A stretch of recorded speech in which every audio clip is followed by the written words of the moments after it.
I think I have our answer. We all know what the answer is to why schools have been locked down up to this point in so many places. Yes, I understand there's some fear, but the fear has been irrational and it has been stoked on purpose by a lot of people who do know better but view this as an opportunity for political benefit, keep people very frightened, and you can get them to do whatever you want. But occasionally you'll have a lib, and I'm not pretending this is we're going to be citing a lib here who is of high intellectual or ethical character and that anyone particularly listens to, but you'll have a lib with a platform who will say the quiet part out loud, who will just tell everybody what we kind of know is going on, but everyone else is smart enough not to say. And I bring you Hanoi Jane Fonda. Here she is telling you all what the left really thinks about this COVID moment in time. Play 25. We can stop fascism. We are at a point where we can, this is a crossroads. It's an existential crossroads. And we are people who can help determine which way humanity goes. What a great gift. What a tremendous opportunity. We're just so lucky. We have to use it with every ounce of intelligence and courage and wherewithal we have. Because you're absolutely right. This is it. This is it. And,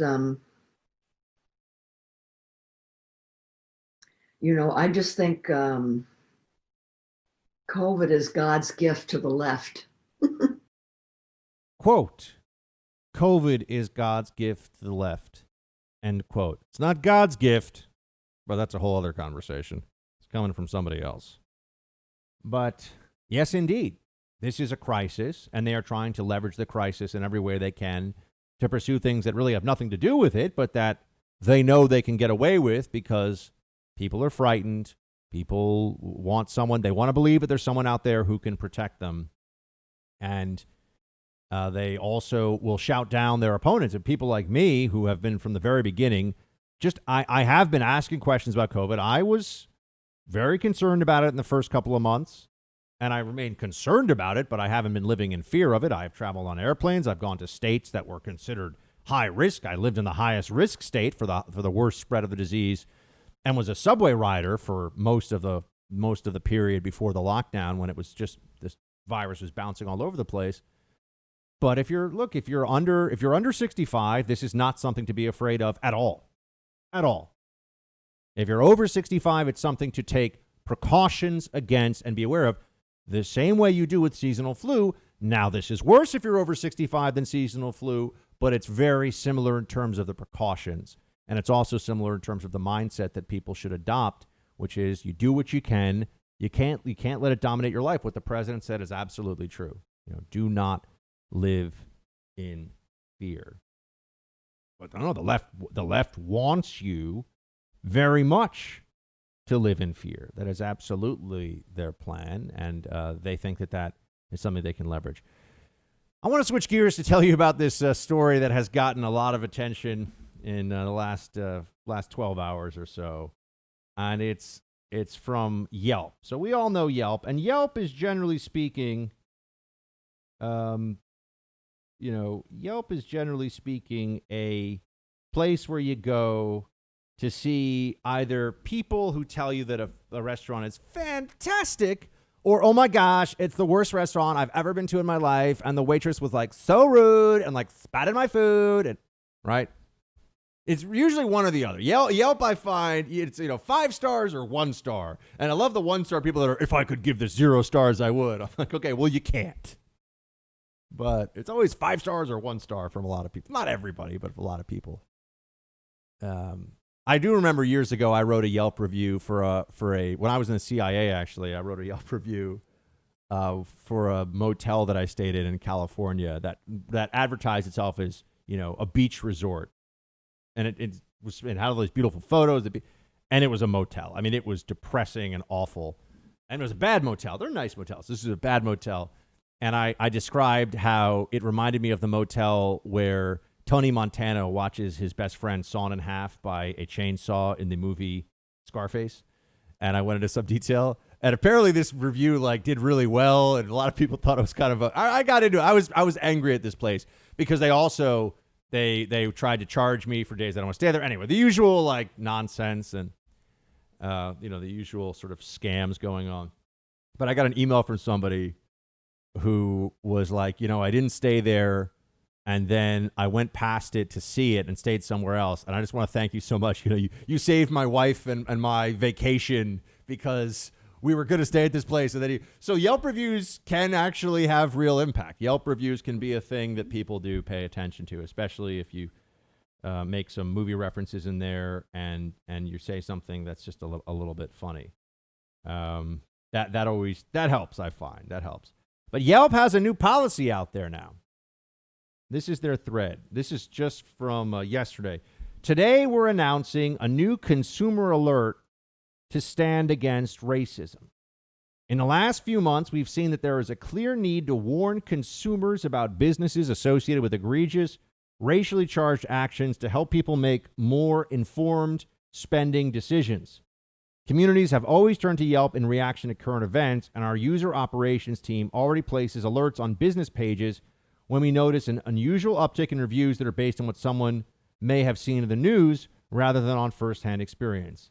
Now, when a business gains attention for reports of racist conduct, Yelp will place a new business accused of racist behavior alert on their Yelp page to inform users, along with a link to a news article where they can learn more. So now Yelp is going to put the mark of alleged racism, business accused of racist behavior alert, a BARBA, B-A-R-B-A, on any business that they think deserves this. Now, do you think that this is going to be used judiciously by the public? I mean, does anybody really think that if somebody who owns a local, highly regarded sandwich shop is shows up at a Trump rally or ends up at a town hall asking Trump a question, that guy's not going to have 1 million people all of a sudden writing about how he's a racist and making up stories about how he said he wouldn't give me a sandwich because he just has hated the Inuit his whole life, and I'm in, whatever, right? I mean, whatever race, whatever, oh, he wouldn't do it, and just making stuff up. I mean, maybe we can have these businesses walk over hot coals or tie them up, throw them in a lake, see if they float. And if the business doesn't confess its racism, then we'll know it's innocent of the alleged racist conduct. Just like the witch trials, folks. Just like the witch trials. That's what they're going to do now. We need to be very careful about what's going to happen here in society, because the same mentality that the left has really expanded on and unfortunately honed and weaponized of using politics as a weapon in the private sector against people, they're going to start to do this against just random individuals. You see that there's a trend. It's if you are videoed in an exchange with somebody and maybe the whole story hasn't been told or something, but you are shown and somebody alleges that you were racist. Even if you're in, let's say, a dispute with someone over a parking spot, and all it shows is you saying, "Hey, why'd you ram my car? That's crazy. I got to the parking spot first." And if the person tags, racist white guy in parking spot, you're going to get a huge amount of hits. Your life will be ruined. Right? Your life will be ruined. We've already seen that happen. Now, any business that is owned by somebody or frequented by people who are associated with Trump, for example, will be targeted for this. And we all know that. People forget now because it's gotten so much worse. The insanity of the left that was on display, particularly in the Kavanaugh era of 2018, that summer, where, remember, the White House press secretary, Sarah Huckabee Sanders, was chased out of a restaurant by the owner and other people. I think the ICE director, Kirsten Nielsen, fun name to say.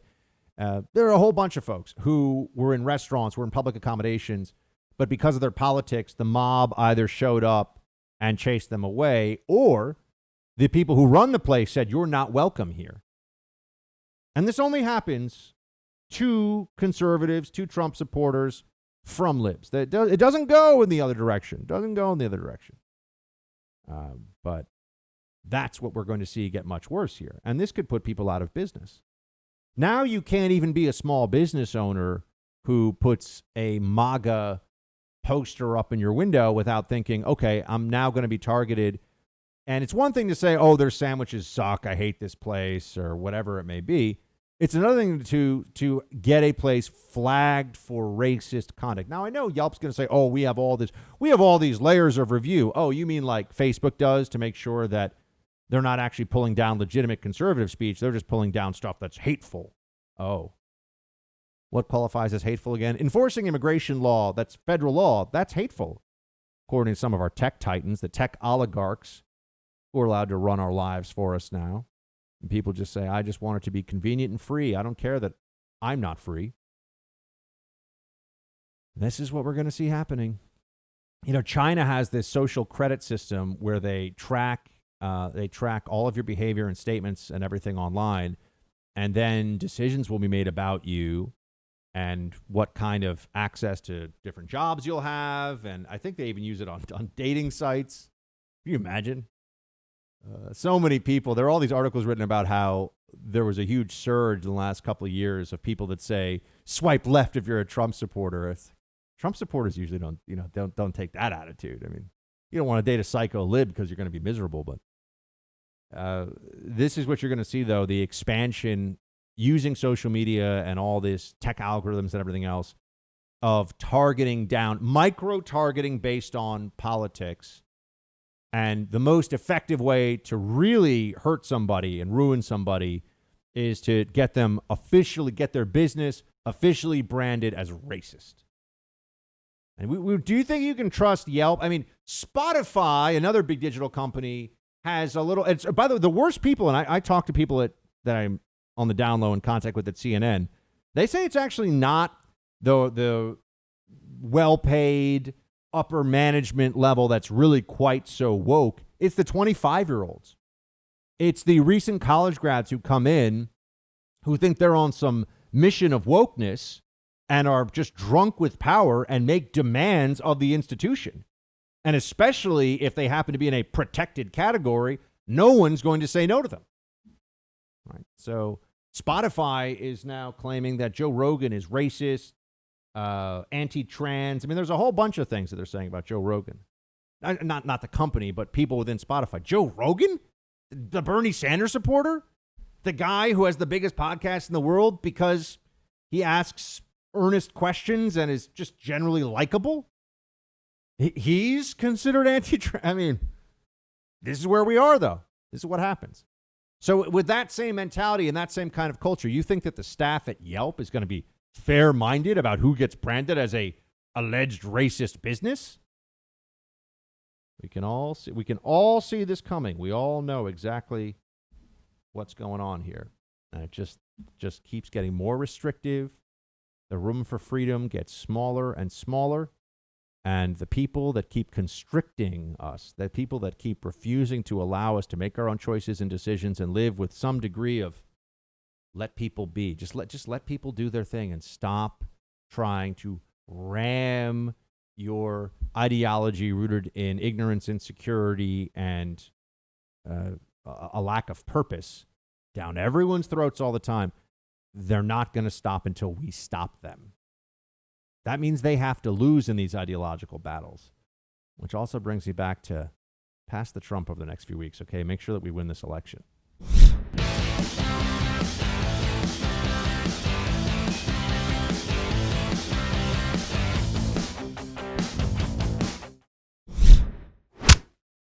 You want to find collusion in the Trump years. Here is the real collusion between Fox and Trump. Hannity and Trump are personal friends. They talk about their families. They talk about their lives, their grievances, but they also exchange talking points and themes and ideas for future shows. And in the case of Hannity, he's also pushing for Trump to hire certain people or fire certain people. This is a back and forth relationship that turns Hannity, a television host, really an entertainer, into a shadow chief of staff. And I argue in Hoax, you can't understand the Trump years, and you certainly can't get beyond the Trump years without understanding Fox's role, because it's really Fox that sets the agenda for Trump. It's Hannity that sets the agenda for Trump. Yeah, there's Brian Stelter. I was just telling you about how he's been beating up on Fox News because it's One channel. They can't allow a pro-Trump viewpoint to exist on one news channel. Not allowed. Half the country likes Trump. He won the last election. Hopefully he'll win this election. All the channels have to be psychotically anti-Trump all the time, or else the libs lose their bearings and freak out. And that's what you have here from Brian Stelter. Look, I know the most annoying thing that we have to deal with in the fight against fake news is their belief that they're not fake news, because it's so obvious. It's so obvious that they are biased, that they are not playing the game the way that they say they are. But they're never going to change their tune on that, as we know. And that brings me then to the next debate, which maybe isn't going to happen. I wonder if there'll be some change even over the next few days on this one. Remember, Trump had said that he would not do a virtual debate. Biden said he will only do a virtual debate. Looks like that means there's not going to be a debate. But if there was a debate, there was an interesting development today on this one. And none of this is surprising. This guy Scully, I've never heard of this dude before. Why do these completely interchangeable journos that have done nothing impressive ever in their careers end up being these debate moderators? Who the hell are these people? Who cares? It's amazing. And people sneer in the journalistic establishment. I mentioned Joe Rogan before. Joe Rogan moderating a debate, or I would love to see the stool. What's the stool Presidente's real name, Mark? Barstool sports guy. I think you're talking about Kevin Clint. No. Stool Presidente. I don't remember off the top of my head his name. You know what I'm talking about. I know. Oh, Portnoy. David Portnoy. Yes, thank you. David Portnoy. Have him moderate. That'd be great. Have him moderate a debate. That'd be fantastic.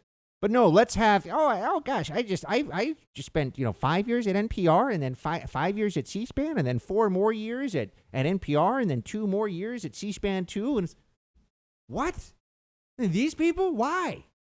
Who comes up with this?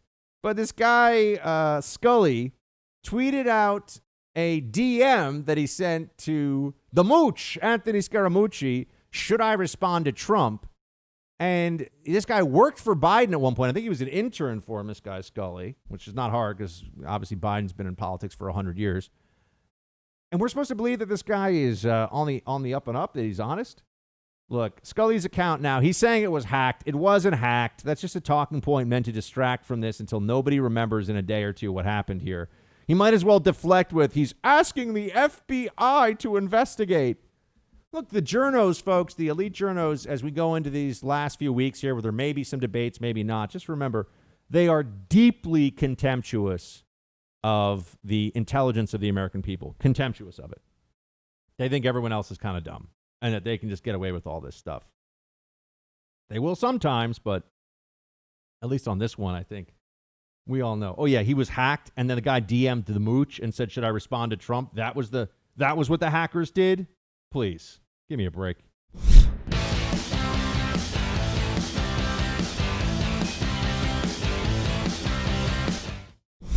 It's time for roll call. Producer Mark. Everybody's working for the weekend, Producer Mark. What are you working for? Also the weekend. Right, but what are you going to do over the weekend? I don't think much this weekend. Last weekend we did a lot, so I'm not used to doing stuff anymore. So I guess this weekend I just have to relax. I had a thought yesterday. Do you feel like when we have to actually start going to weddings and parties and things like that again, that we're going to be a little socially awkward? You know what I mean? It's going to be weird to like weird. dance and talk to people, yeah. Yeah. And I feel like for the next 10 years, if anyone coughs near you, everyone's going to go, like people cough. I always colds. did that when people coughed near me. Yeah. Only when they don't cover their mouths. People are disgusting. Cover your mouth. That's a fair point. Facebook.com/Buck Sexton or teambuck@iheartmedia.com if you want to email us. On Instagram, send us the love on the gram. You can do that with Buck Sexton. Just find Buck Sexton. Please follow me if you're not already on Instagram. We're doing more and more stuff there. And let's get to it. Cassidy. Hey. Hi. I started listening to your podcast radio show about 4 weeks ago. First off, you are hilarious. I've never laughed so hard at a political show before. It's the best. Thank you for brightening my day at work. Even if the topic sucks, you've got a way of making it funny in a way. Well, thank you, Cassidy. I'll take it. I like it. There we go. I gotta keep it interesting. Otherwise, producer Mark, I don't want to hear him snoring or falling asleep during the show while we're taping. So I got to make sure that. So that's why I turned my mic off. Right. So we got to make sure that if producer Mark is engaged, when I get a producer Mark chuckle, which happens sometimes, then I know I've struck gold. So that's always good. That's always good. I actually did laugh at the Cuomo impression before. Oh, thank you. There we go. See, it's pretty good, actually. I've been working on it a little bit. It is, but when you ask yourself questions in Cuomo mode, that gets me every time. Yeah. He likes to do that. He really thinks that if he poses it in a certain way, the dumb things that he says, as long as he assumes we're all dumb too, it's like it's fine. I can't really explain it better than that. The other thing that Mark and I do is when we come up with the show title for the day for the podcast, we have many, many great titles that unfortunately are not FCC compliant. So that's the problem. Well, they might be FCC compliant, but we shouldn't use them. Let's just put it that way. Yeah. Some of our best titles. I wish we could keep a cutting room floor list of the titles we wanted to use, but anyway. Still to this day, my favorite was Chick-fil-A Gets Plucked, but we've done some good ones. John. Hey, Buck and producer Mark. Love the show. I listen every day on Freedom 93.7 in Denver. Well, John, let me give a shout out to Freedom 93.7 in the Denver area because I believe we are the #1 talk radio show in Denver in our time slot across all stations, period, which is awesome. So we are so pleased, and it really means a lot that has, and that's happened very rapidly. That's just been the last year or so. We've grown. We have the biggest talk radio audience from our time slot there in the evening in Denver. John writes, I passed the buck to my friends and family and encouraged them to pass the buck as well. Thank you so much, John. I was listening to the show Tuesday and almost crashed my car. Well, safety first, John. When you played the clip of Joe Biden saying that psychiatrists or psychologists would go on calls with the police. While saying it's the stupidest thing I've heard may be a stretch, I wanted to write in to give anyone outside law enforcement and mental health some perspective. I am the practice manager for a fairly large mental health clinic in Denver owned by several psychiatrists, real doctors. Our standard operating procedure when a client becomes loud, violent, abusive, or otherwise disorderly in our offices is to call the police. No one, including our doctors, are trained to handle a potentially violent person in our facility. Hospitals in major cities where they have staff social workers, psychologists, and psychiatrists have police assigned to handle emotionally disturbed people in the ERs. So how do you think these patients are restrained and eventually put in the psychiatric ward? Shields high. John, thank you so much for writing in. Great point. Really important. There's a reason why, especially in hospitals that have psych wards, there are these orderlies, I believe they're called, who tend to be large, robust gentlemen who sometimes even have, I think in some places they'll even have they'll carry restraints on them. So they'll have like other flex cuffs or something like that if they need to. And there's a reason for that. And there's a reason why there are cops in hospitals. And if somebody's really having an episode, I see the problem is a lot of people watch, especially idiot libs who don't know how the real world works, will watch these shows where they'll have like a really stunningly beautiful, but still looks a little bit like she could, be rough and tumble, 130-pound woman who knows how to talk down the bad guys off the ledge. And then the moment the bad guy decides, I'm actually going to jump anyway, or I'm going to bring people with me and I'm a bomber or whatever it is, right? Then she goes, hi-ya, and does karate. And it's like, this is supposed to be the way law enforcement works. It's not the way law enforcement works. People who are really having a breakdown episode that involves the police being called. I'm not talking about, vast majority of people having psychological issues or episodes are completely harmless and can happen to anybody. But when someone's called, when the police are called because of a psych episode, we call it an EDP, an emotionally disturbed person, it's going to be dangerous. I've talked to cops who have had to deal with this. And, you don't know what you're dealing with when you first get there. And I think another thing people don't understand is how hard it is. Restraining a person is a very difficult thing to do. We see a lot of things in the movies where the guys just go, the cop will grab somebody, throw him on the roof of the car, and the guy's like, hey, man, like, I didn't do anything. And the cop's like, yeah, you did. And it's like, dun, dun, and it's the cop show. Actually, it's not that easy. It's not easy to throw somebody on the roof of the car, hold them there, put the cuffs on. I'm 6 feet tall, 200 pounds, and a guy trying to hold me down to put cuffs on me is going to have his hands full and then some if I don't want to go. 200? I'm giving my pre-COVID weight, you jerk. He still laughs about calling me Fat Thor. Yeah, pre-COVID weight. I've been going to the gym lately, I will have. Producer Mark and I were both actually going to get healthy together, and then COVID hit, and then we just started comparing notes about the best ice cream flavors. It really didn't. That is exactly what happened. It is totally what happened. I'm like, oh, dude, I found this rocky road. It's so good. Oh, man. What is, now I can't get my mind off this. What is is there a sweet treat that you're just like, I got to have it? Like what's anything? Yeah, anything. Oh, like I'm talking tough. cannoli. I'm talking, German chocolate sheet cake, whatever. Right? What's the? It might be either a really good brownie, like fudgy, that kind of brownie, or a chocolate covered cannoli.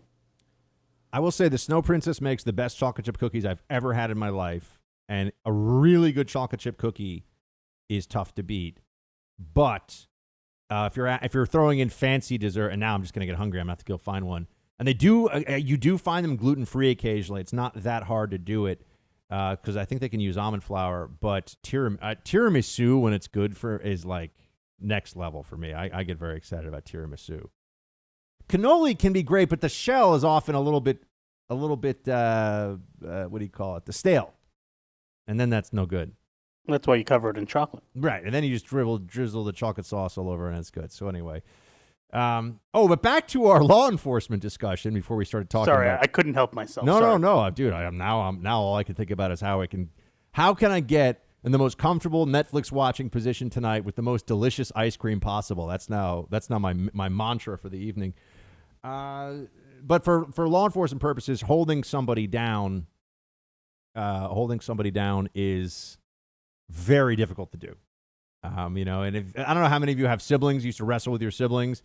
If someone's roughly your size, to try to kind of pin them in one place, very difficult to do. Anyway, John, great point on why police are needed even in psychological distress situations, and that a psychiatrist is not going to. People just think that they can de-escalate. That's what I meant about the show. What they have these.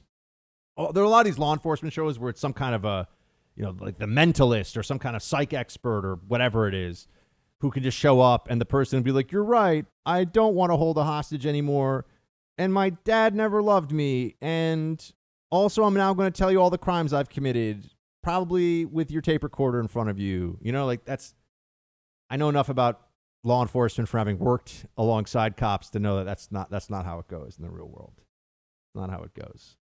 Chris.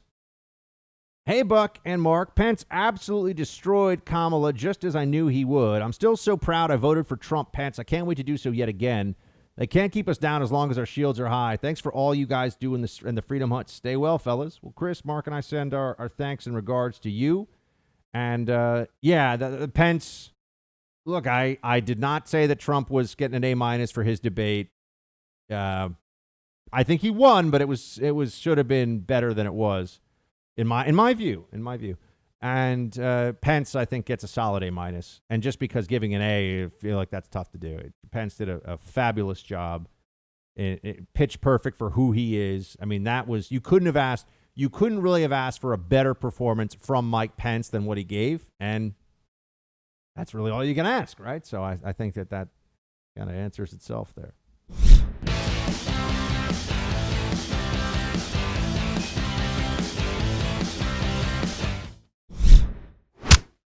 Next up here, we got John. Hey, Buck, great show. I think the Democrats and media should keep doing what they're doing. So far, it's all backfiring on them. Keep on putting out these polls where Biden is way ahead. Then, like 2016, part of their base will stay home and not vote, thinking Biden is a shoo-in and Trump will win by a landslide. We should all still respond as if they're accurate polls and get out and vote for Trump. This is clearly a battle between good and evil. The only way to counter their lies is with a blitz of truth. The Lord is on the side of righteousness. All the best to you and producer Mark. John, I want you in my foxhole, man. You're ready to go, ready to storm the enemy. I like it. I like it. Bruce and Mark, favorite war movie? I don't know if I have one off the top of my head. You've seen Saving Private Ryan, right? Okay, yeah, I'll put that in the top slot. You can't. It's hard to beat that. I mean, that doesn't have to be the top slot, but I figured you've probably seen that, so that would be a good one. But What was the one with the guy that wouldn't shoot the gun? that was amazing. That was a great movie. Yeah. Great movie. And I actually didn't think it would be that good, and I'm blank. Oh, Hacksaw Ridge. Hacksaw Ridge. That was the best one I've seen recently. It's funny that I like it when I go into something thinking, I don't know how good this will be, and I was very skeptical. I'm like, first of all, Mel Gibson has had his issues, to put it mildly, and he was the director. And that guy who's from The Social Network, I don't remember the actor's name, but I don't know. The whole thing just struck me as really, and that movie is phenomenal, and what makes it even more powerful is after you watch it and then you read the Medal of Honor citation for what he actually did. So it's based on, I mean, it's not like loosely based on a true story. I mean, it's like a true story. I mean, they had to obviously make up the dialogue and stuff and maybe add a little bit of dramatic flourish, but what that guy did, I don't know, it was incredible. So yeah, I totally agree with you. Hacksaw Ridge, for anyone who hasn't seen it, is a great movie. My brothers and I have seen all the action movies and all the war movies pretty much the last 30 years together many, many times. So we discuss this on a regular basis. What do we have now? Oh, you know what else fits in that category, by the way, for me? A thing I didn't think would be good, but was good.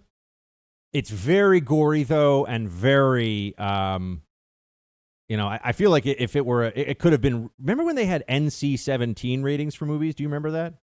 Yeah, that was a long time ago. Yeah, that was I know, I'm an old man.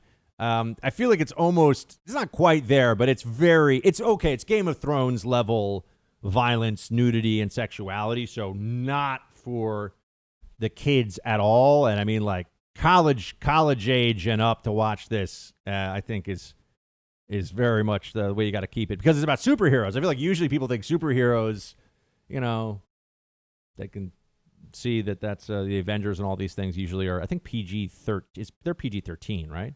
They're never rated R. No, very rare. Only I think the one you're talking about has been rated R. Yeah, The Boys. It's a show. Oh, I was talking about Deadpool. Oh, no. Deadpool's great. But I thought Deadpool would be good based on what I knew of it. The Boys, which is on Amazon Prime, is really good for what. And I watched it ready to just light it up and be like, this is trash. Oh, it's like a sarcastic look at superhero movie. No, it's actually good. It's actually good. So I would recommend that to those of you. But like I said, it intentionally does things that are so violent that it kind of like hits you in the face while you're like, what? It's ultra violent, but in a way that's meant to be, it's intentionally too violent for you to even think that it's upsetting, if that makes sense. So I don't know if that can really, like they actually explode a whale. I mean, there's a lot of stuff that happens that you're like, what? So anyway, The Boys I've just finished the second season of it. I thought it was really, really good. Andy, you mentioned on Wednesday that, but there is some kind of subtle anti-conservative stuff in there. But look, when something's well executed and not annoying about it, I can still enjoy it as a piece of entertainment as long as I'm aware of what's going on.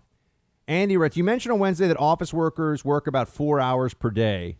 As an office worker myself, I could honestly work 18 to 20 hours per week and get work done because I know I have to bust my butt to get things done. At my office, I see it all the time. The first 20 minutes, people get their coffee, talk about the weather, lollygag around. 4 hours is generous. Having worked in offices for 12 years, it's getting more and more frustrating. God bless Buck and producer Mark. I really do appreciate sharing our thoughts with a nationally syndicated host here. Thanks again. Andy, thank you for writing in. And yeah, I think it's true. Most people in the office, I think the average 8-hour day office worker feels about 90 minutes of real, I got to do something every day. That would be my guess, having been one myself. I think that's fair. Jason writes, I love your show. I listen to it every day on my way back from work, but I'm curious, do the Lib Democrats know what you're saying? Like, do they hear you, or do you just talk to the conservative side? Do you think that Pelosi or Biden have actually heard what you're saying about them? Just wondering. Thanks for what you do. Shields high. Jason, yeah, we get hate mail. So there definitely are libs who hear this for sure.